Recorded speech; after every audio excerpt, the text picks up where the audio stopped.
Hey peeps, this is just an update. So this is kind of crazy. You're gonna say like, when I tell you what I just figured out today, you're gonna go like, how did you not know that? But just an update. I've been doing updates about what's been going on with like all the sabotage of my accounts and platforms and cyber stalking and hacking my phones and all this stuff.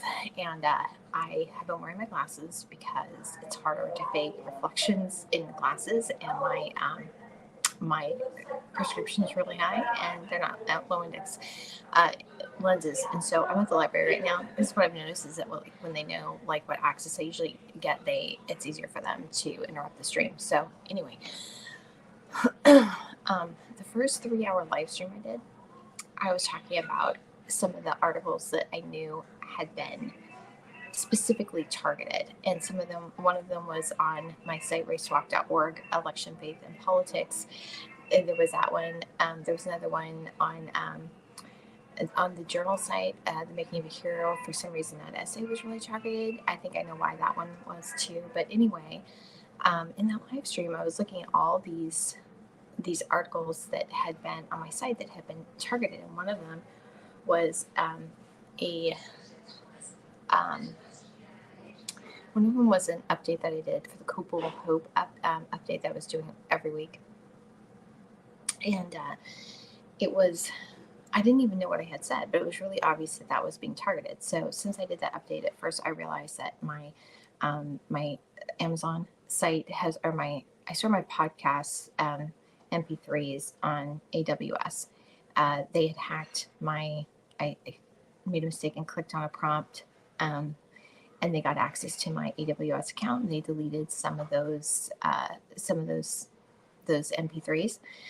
And there was another access, like when I was trying to access Kindle, it was prompting all this stuff. So anyway, um, so I knew that there was a target of those podcasts, but I really wasn't quite sure like what all they were hot and bothered about. Okay, this is what I just realized today. And you're going to say, how did you not know this? Here's the thing. Life has been crazy for a while, but specifically since the beginning of 2023, when, like starting working with the Afghans and all this, it's just been a lot. It's just been like a whirlwind, like the whole time. And here's the thing. I wrote a letter, or no, it was basically kind of a kiss off to Ted Cruz at the end of 2016. It was on Hanukkah and hypocrites, an open letter to Ted Cruz. So I've kind of written him off like a long time ago. I mean, I'll make comments every once in a while that I think he's a sellout, but I don't really spend a lot of time on it because I have my own life. I've just been doing what I'm doing, and I just when I write him off, it's like I have other things to do. Um, I didn't realize he was running. Like he was running for re-election this year. I know this is crazy, but it didn't seem like that long ago since he ran against Beto. I literally just did not even. I've had so much other stuff going on, and there's been all this hacking harassment. Really have not even focused on that. So this morning I saw a post on an article on the Texas Tribune that said that there's just a 2 point difference between Ted Cruz and Allred, and I'm like, oh, okay. So this is why I'm getting targeted. I don't think it's the only reason. I mean, people have stolen my stuff. There's all the intellectual property theft. I think some other things going on as well. But I realized, so it's like all this different stuff coming. It's like misdirection, like being hit from all sides. So you don't really know what the intention is. And that's kind of what it's been. And I just realized this morning that that's what it is. So they're targeting me and my site, trying to wipe me out of Google so I can't be found, eliminating my views so people don't give credibility to what I say because like no one's listening to them, no one's listening to you. Let me tell you, somebody's spending a crap ton of money trying to silence somebody that supposedly nobody's listening to. So this is just a little note to Ted Cruz. Ted Cruz, I'm not going anywhere. I'm not going anywhere. And there have been multiple calls that I think that people are, it's like people that I supposedly know. And the continuing thing is like, get off Google, like don't go offline. Somebody called me yesterday and was like, well, why don't you just like go offline for a couple months? Maybe they'll, like just forget about you. And this is the thing, back in like October to December of 2022, I didn't post anything because this was just when I was starting to get, working with the Afghans, and it was just like so overwhelming. I wasn't posting anything. So No, me just going offline does not mean that they're just going to forget about me. And that's not the issue. The issue is that they're just trying to wipe out things that I've already said. So, that's just what it is. So here's the thing. I'm an American citizen, and I have a First Amendment right to have an opinion, even if I am a woman. So this is a retaliation because I'm speaking out against Ted Cruz, and it's specifically targeting All My Kabul Hope updates. I had said this. I knew that they were being flagged. They had been for a long time. I saw that. So they wouldn't get any distribution or very much. And now today I was sharing a link and I saw that I don't know how many, but like all the it's just the posts have been there's been wholesale sabotage on All My Kabul Hope updates. The the audio player has been wiped. Is from I don't know how many posts, but quite a few of them.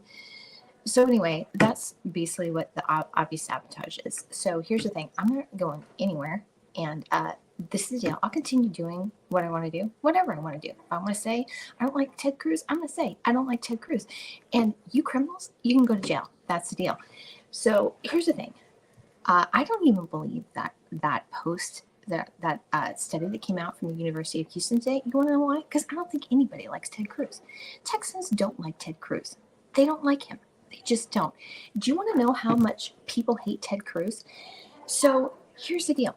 People who like Trump, they don't like Ted Cruz because Ted Cruz is a sellout, and obviously he's a bootlicker. That's what he is. He's a bootlicker, and Texans don't like bootlickers.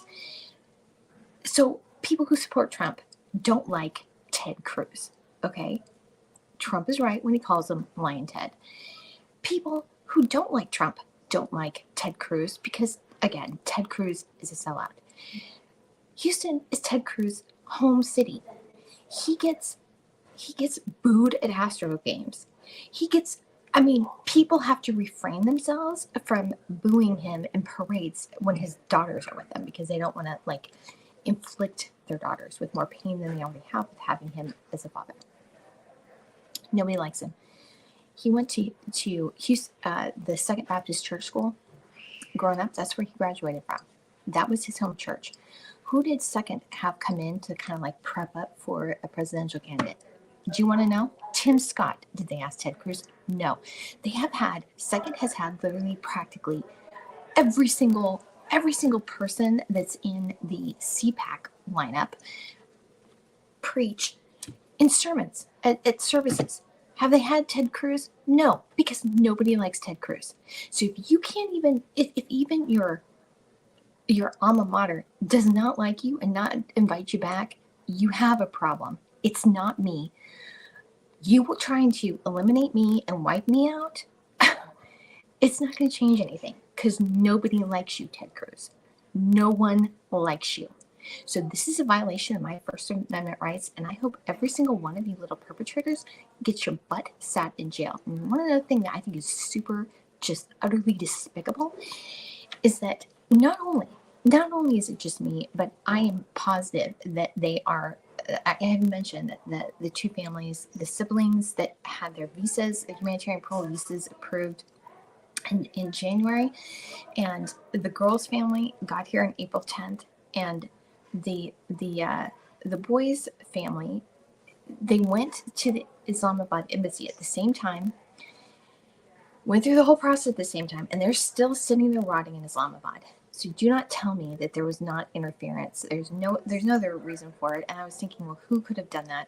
I think a senator probably could have interfered with their visa being issued. So you know what? All of us are held to account one day, Ted Cruz. I think you're going to be held account at Election Day, but you just wait. You just wait until you get before Jesus' Judgment Day, and all the dirty, dirty tricks you've done, and just even taking it out on people that are in desperate circumstances. That's what it looks like to me. You show me otherwise, but I think it is utterly disgusting and despicable. That is what I think of you, Ted Cruz. So you go in and rile people up about these open borders that don't even exist. And because that's all you got. You have nothing except for lies. Trump's right about that.